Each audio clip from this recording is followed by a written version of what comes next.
Saya akan jelaskan dulu toolsnya. Di sini saya menggunakan V-Ray 5,1. Jadi V-Ray 5,1 ini masih terbilang baru karena sebenarnya yang terbaru itu adalah V-Ray 6. V-Ray 5,1 ini lumayan hasil renderannya lebih realistis ya, lebih ultra realistis ketimbang V-Ray versi sebelumnya seperti V-Ray 3 atau V-Ray 4. Di sini ada beberapa tools, mulai dari toolbarsnya ada mulai dari V-Ray for SketchUp, terus kalau saya tarik di sini V-Ray Utility gitu kan, dan di sini ada V-Ray Object, di sini ada V-Ray Lights. Di sini saya akan menjelaskan dulu beberapa tools yang ada di toolbar V-Ray for SketchUp. Jadi ini yang sebenarnya yang paling pentingnya adalah tools ini dan V-Ray Lights. Mungkin yang V-Ray Utilities dan V-Ray Object akan sangat jarang sekali dipakai, tapi ada juga yang penggunaannya diperuntukkan untuk rendering advance di sini. Tapi untuk basic saja kalian cukup memahami tentang toolbar yang ada di V-Ray for SketchUp dan V-Ray Lights. Di sini ada Asset Editor, ada Chaos Cosmos, ada Render, ada Interaktif dan semacamnya. Saya akan coba klik Asset Editor ini. Dia akan tampil sebuah parameter dan ada lagi di dalamnya ada sebuah tools.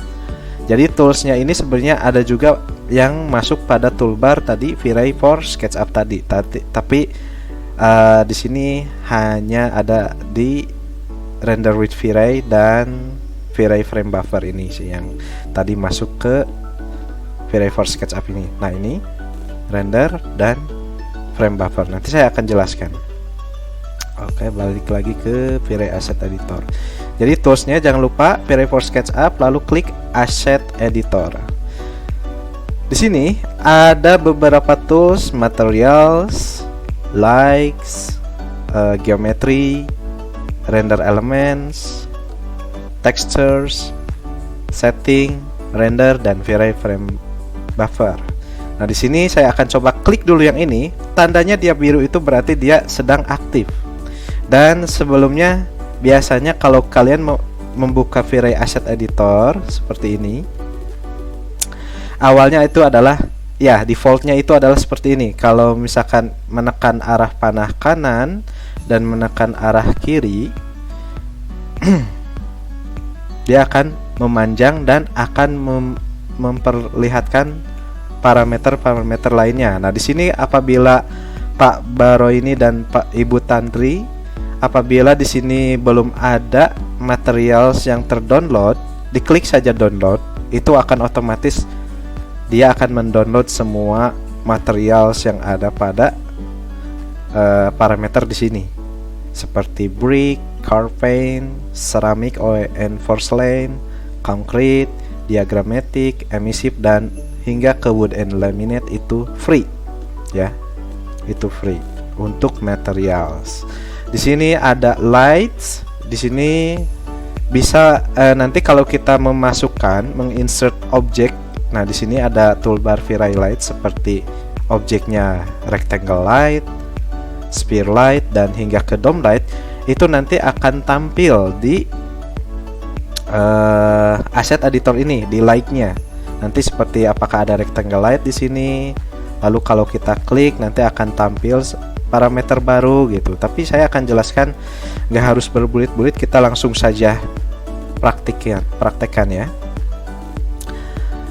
Di sini mengenai gimana sih cara masukin materials yang ada V-Ray. Kan kalau biasanya kalau kita kita buka SketchUp, lalu kita tekan ini Paint Bucket, dia akan memberikan materials. Kalau kita misalkan kita akan mencoba memasukkan sebuah materials di brick misalkan, lalu saya masukkan ke sini, saya tekan B lagi, B itu shortcutnya Paint Bucket, saya klik, lalu saya klik lagi Asset Editor.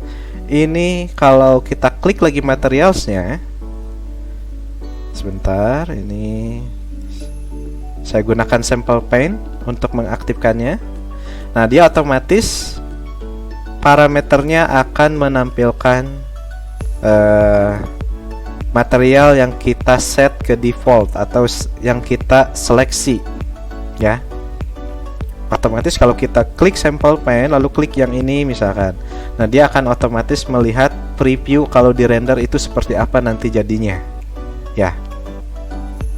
Itu terus di sini kan kalau misalkan sekiranya di SketchUp-nya modelingnya materialnya udah bagus dan semacam udah nggak harus dimasukkan ditambahan di asset editor tadi, itu bisa dimodif seperti refleksi dan refractionnya. Misal, nah ini saya akan gunakan sample pane. Nah ini cara menginsert V-Ray dengan settingan, ada settingan refleksinya gitu. Ada yang memantulkan cahaya, ada yang menyerap cahaya, ada opacity-nya jadi ada transparan gitu kan, ada bump dan binding.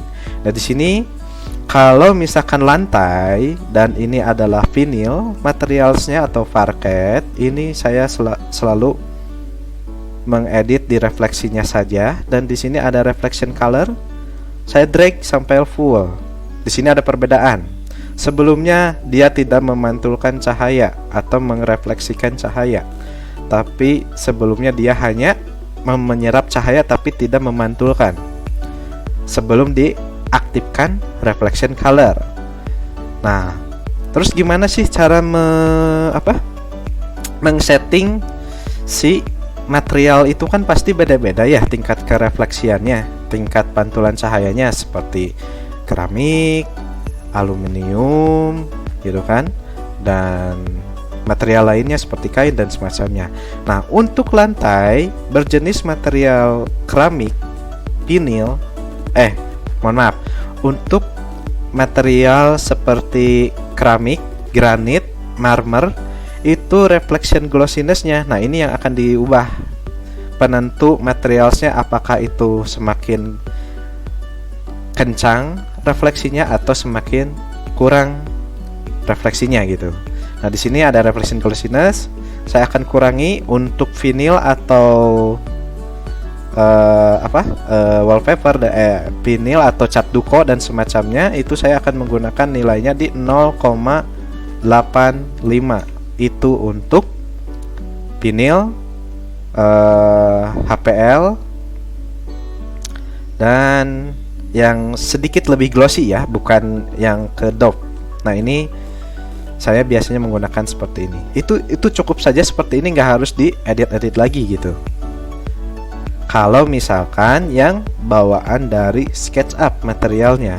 Terus gimana kalau misalkan saya ingin memasukkan material yang ada pada default yang ada di asset editor ini, yang bawaan V-Ray-nya?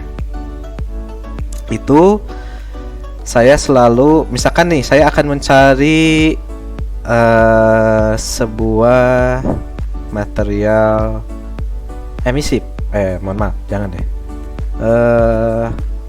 tiles. Nah, di sini ada beberapa tiles. Saya akan coba yang tile simple ini. Saya drag. Jadi diseleksi dulu, diklik dulu ini sekali, klik kiri, lalu ditekan drag, dilepaskan di sini. Nanti dia akan langsung men-setting di material SketchUp-nya juga langsung berubah. Tile simple 02 100 cm.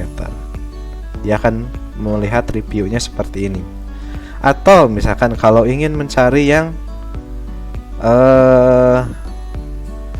wood and laminate. Nah, ini yang tadi saya jelaskan. Ini untuk yang lantai. Misalkan kalian ingin menggunakan lantainya yang parket atau vinil, nah ini tinggal di drag aja, drag lalu dilepas di sini. Dia langsung tampil di sini, dan si material ini juga otomatis ke default ke SketchUp-nya. Ya. Setelah itu, untuk mengaplikasikannya ya sama aja seperti kita menggunakan SketchUp pada umumnya. Kita klik objek yang sudah di defaultkan di materials di sini, lalu tinggal di insert, dimasukkan ke sini gitu. Nah, di sini kan dia skalanya kecil nih. Terus gimana cara membesarkan skalanya? Kita cukup tekan edit, Lalu di sini ada nilainya. Di sini ukurannya 1200 kali 1200. Kita besarkan lagi menjadi misalkan 5000. Masih kecil. Kita kasih lagi misalkan 50. Nah, ini sepertinya cukup 50.000. Ini nggak tahu satuannya apa sih, sebentar ya. Oh, milimeter sudah cukup. Nah, seperti itu untuk memasukkan V-Ray, material V-Ray, entah itu menambahkan refleksi tadi yang di default atau yang menambahkan aset V-Ray yang ada pada aset editor tersebut, ya. Nah, karena di sini materialnya sudah saya masukkan, sebentar ya, biar saya close dulu WA-nya. Di sini ada material SketchUp yang sudah saya masukkan dan itu bagus untuk desainnya. Jadi saya nggak akan menambahkan material yang ada pada V-Ray tersebut. Nah, di sini biasanya kalau kita ingin merender sebuah objek yang di dalam ruangan dan itu terkesan sempit seperti ini, misalkan saya akan menggunakan scene di tampak satu ini, saya klik, dia akan tertutup seperti ini. Nah, ini gimana caranya supaya masih tetap terlihat tapi tidak menghilangkan objek ini ketika di render, objek dinding ini ketika di render. Saya akan menggunakan section tools di sini. Di sini ada section plane, atau kalau misalkan tidak ada section plane-nya, kita ke view, toolbars, lalu cari yang namanya section. Ya, saya ulangi. Saya ke view, ya, di menu bar view di SketchUp, di toolbar, cari yang namanya section. Nah, yang sebelumnya ter-uncheck seperti ini, kita cek aja ya. Lalu klik close. Setelah itu dia akan tampil seperti ini, gitu kan? Ini section, toolbar section. Nah, setelah itu gimana cara meng-apply-nya atau mengaplikasikannya? Kita klik section plane ini, lalu klik di sini. Kita kasih nama misalkan section A. Dan ini kita seleksi si sectionnya ini, lalu kita tarik seperti ini. Nah, kurang lebih cukup seperti ini, dan saya akan menggunakan scene di tampak satu ini. Nah, apabila belum aktif, di sini si tampak ini harusnya diaktifkan dulu si sectionnya. Kita akan bikin scene baru.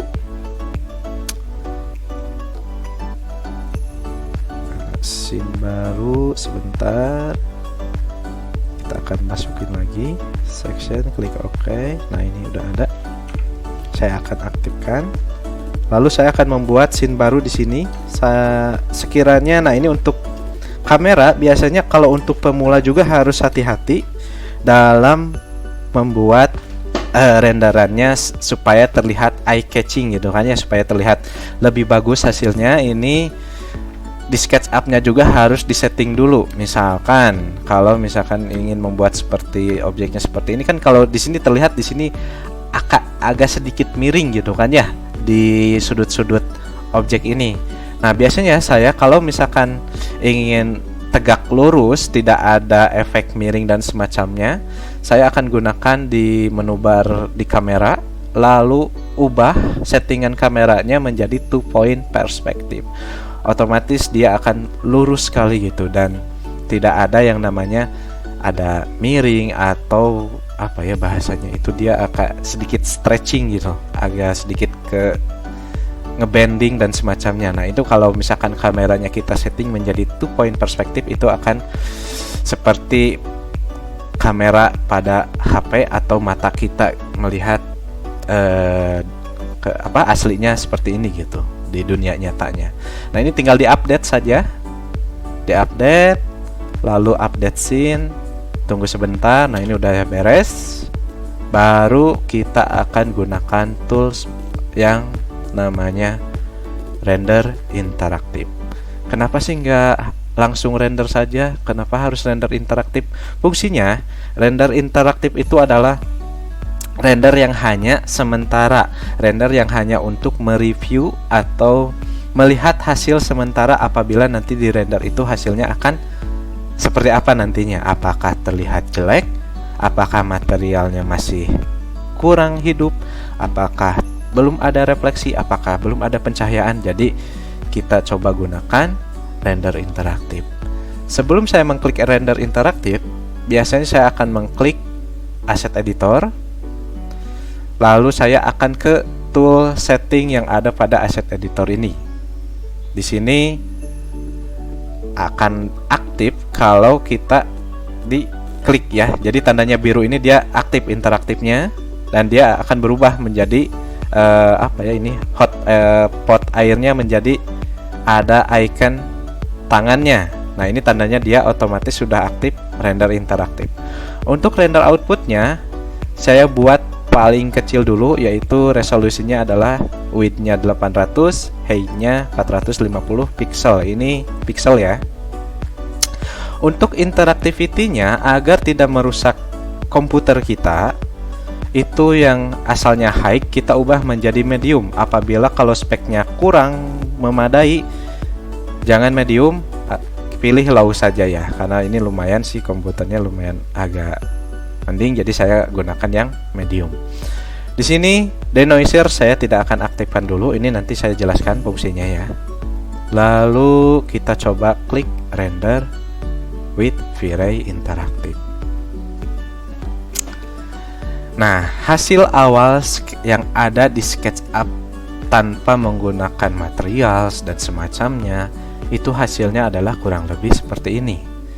Maka dari itu kita harus perbaiki mulai dari materials. Jadi yang harus kalian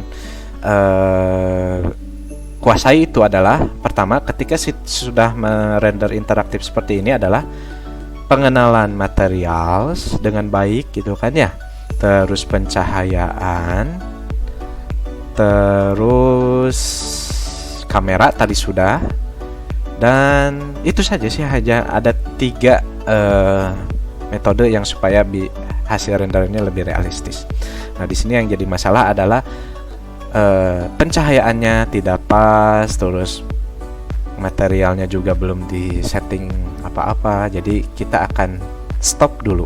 Nah, ini fungsinya render interaktif. Kalau saya minimize seperti ini, terus kalian ingin menggeser-geser objeknya, dia juga akan ikut bergeser. Nah, ini fungsinya render interaktif ya.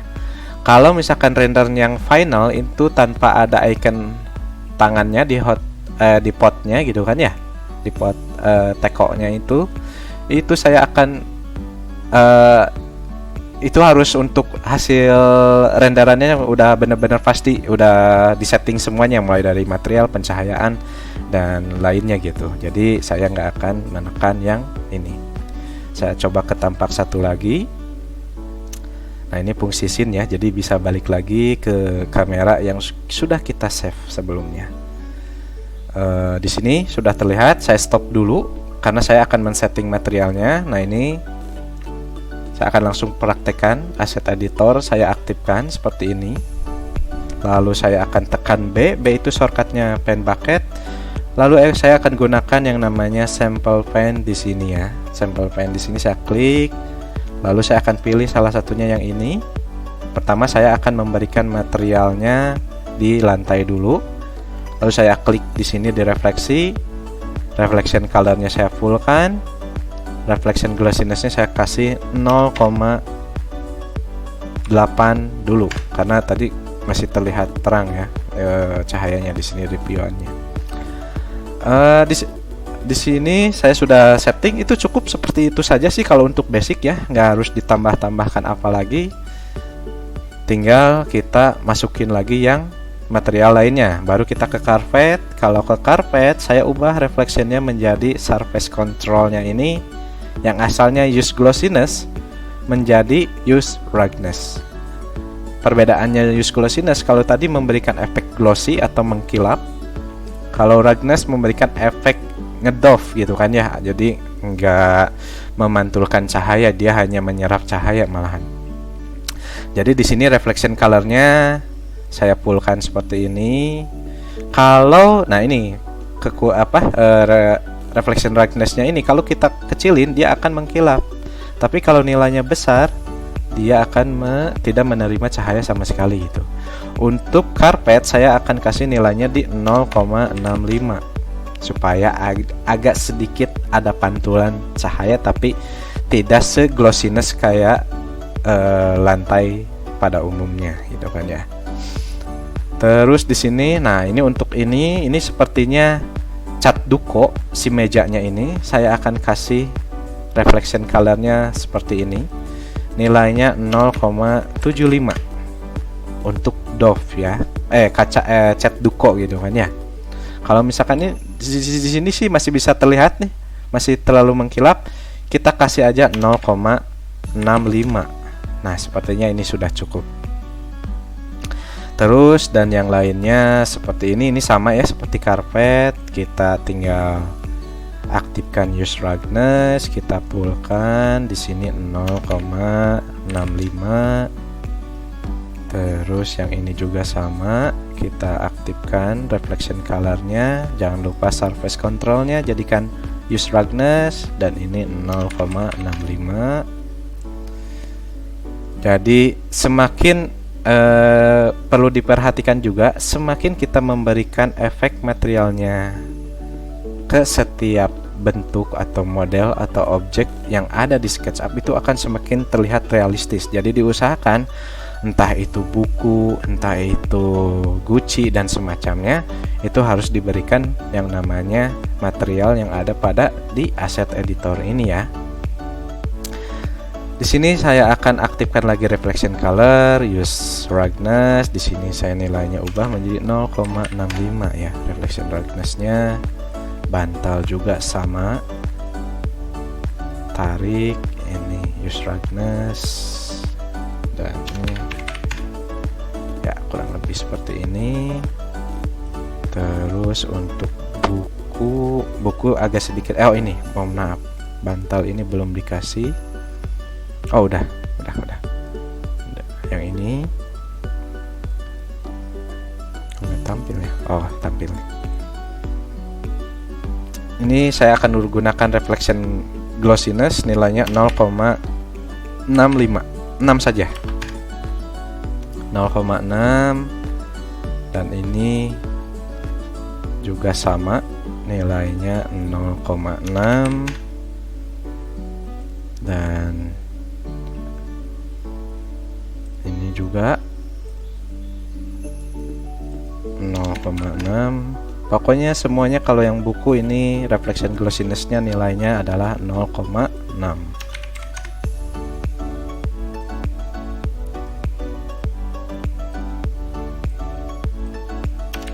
Sambil saya memberikan material di sini, apakah ada yang kurang dimengerti atau paham maksudnya?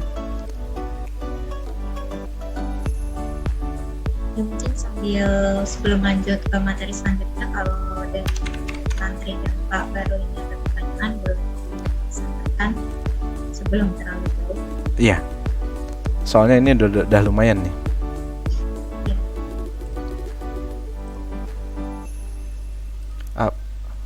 Halo Pak Baro, ini gimana? Jadi Pak, untuk pengaturan Vira itu hanya dua aja Pak, reflection sama surface aja ya? Soalnya saya lihat kan ada cost, opacity, bang. Iya, betul banget. Sebenarnya ada juga yang kita bisa mengedit yang namanya bump, opacity dan semacamnya. Tadi saya sudah jelaskan sebelumnya Pak. Jadi untuk bump ini dan binding ini sebenarnya fungsinya untuk modeling yang lebih advance. Tapi dengan seperti ini saja, dengan basic ini saja itu udah membuat hasilnya lebih reality sih, lebih realistis sih. Jadi saya nggak akan membahas tentang bump dan semacamnya, karena itu menurut saya kalau untuk interior maupun eksterior apalah. Kalau misalkan seperti ini, kalau misalkan ingin terlihat lebih bertekstur dan semacamnya, itu baru menggunakan bump. Tapi karena di sini saya akan menjelaskan dulu tentang basicnya, jadi saya akan membuat seperti ini.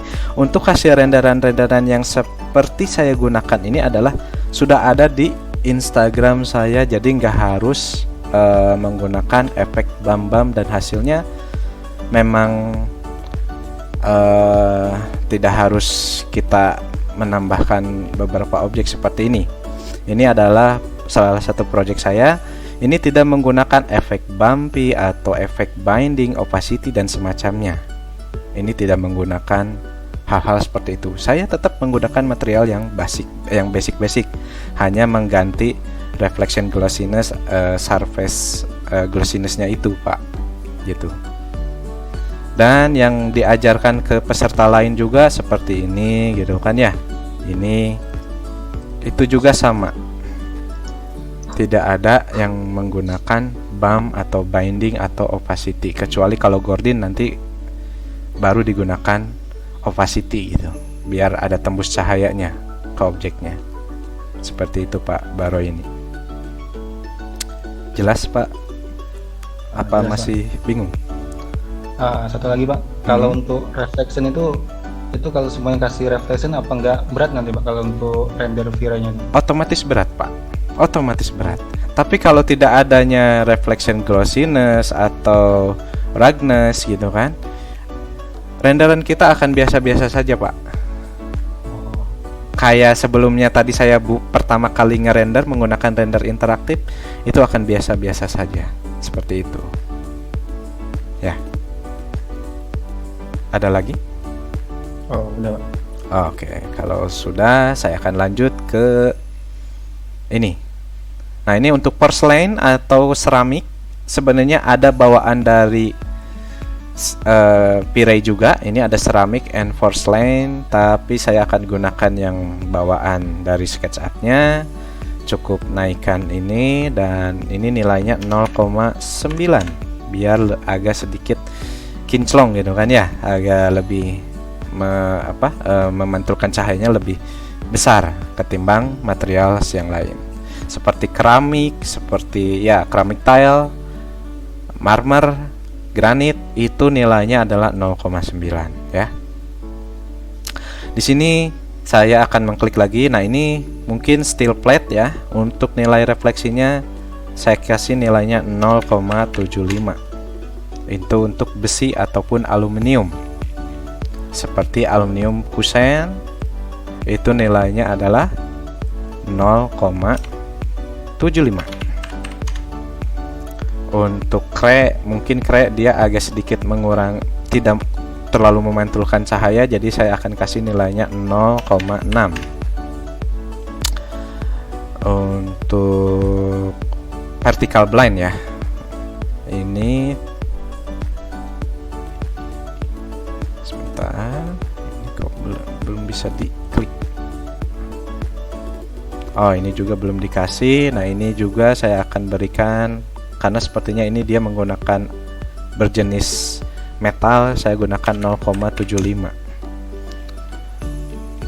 Terus nah, untuk ini konkrit yang ada pada pot bunga ini saya kasih nilainya 0,55, karena dia tidak harus memberikan efek pemantulan cahaya yang ekstrim gitu kan ya. Untuk wallpaper, untuk wallpaper dan dinding saya akan gunakan surface controlnya, itu adalah use roughness, dan nilainya adalah 0,75 ya. Untuk dinding dan wallpaper ini juga sama, gunakan use roughness 0,75. Dan ini sepertinya tidak mungkin kalau secara logisnya material ini adalah kayu, ini akan cepat patah gitu kan, otomatis ini adalah besi plat. Jadi nah, ini udah betul. Dan untuk emisif nanti saya akan jelaskan nanti saja ya, karena itu akan memberatkan juga sih untuk ngerendernya. Jadi kita akan belajar tentang Pirey, gimana sih rendering mood siang itu seperti apa gitu ya.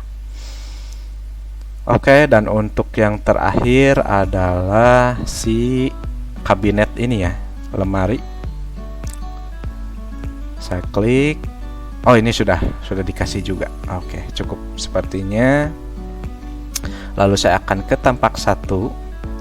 Kita akan membedakan yang sebelum digunakan material. Jadi di sini pastinya ada sedikit refleksi nih, seperti porselen gitu kan, terlihat ada refleksi. Di sini juga ada pencahayaan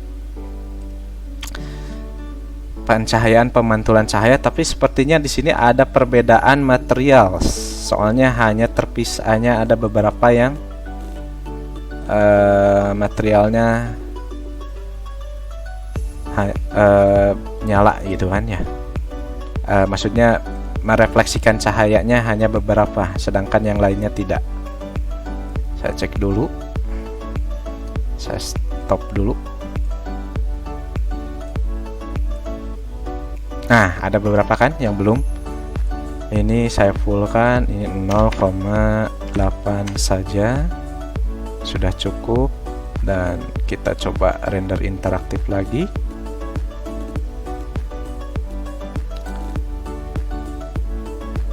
Masih ada beberapa yang belum juga. Ternyata sepertinya di sini banyak sekali material yang terpisah. Nah, mungkin ini juga belum. Ini saya fullkan juga 0,85. Kita sambil lihat hasil renderannya.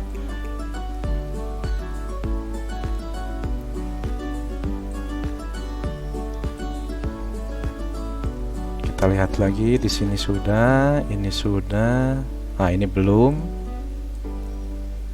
0,85. Ini belum juga. 0,85. Nah, ini hampir semuanya nih, hampir terlihat. Ada refleksi 0,85. Tinggal satu lagi sepertinya. 0,85. Nah, udah semua ya. Sudah terlihat ada refleksi cahaya semuanya, sudah keseluruhan. Kita stop dulu renderannya dan kita baru akan membahas tentang pencahayaan. Kalau barusan, jadi bab pertama itu adalah material, itu kita sudah apply semuanya. Mengenai material ada yang mau ditanyakan dulu? Apa sudah cukup paham? Mau tanya Pak, Ya, gimana?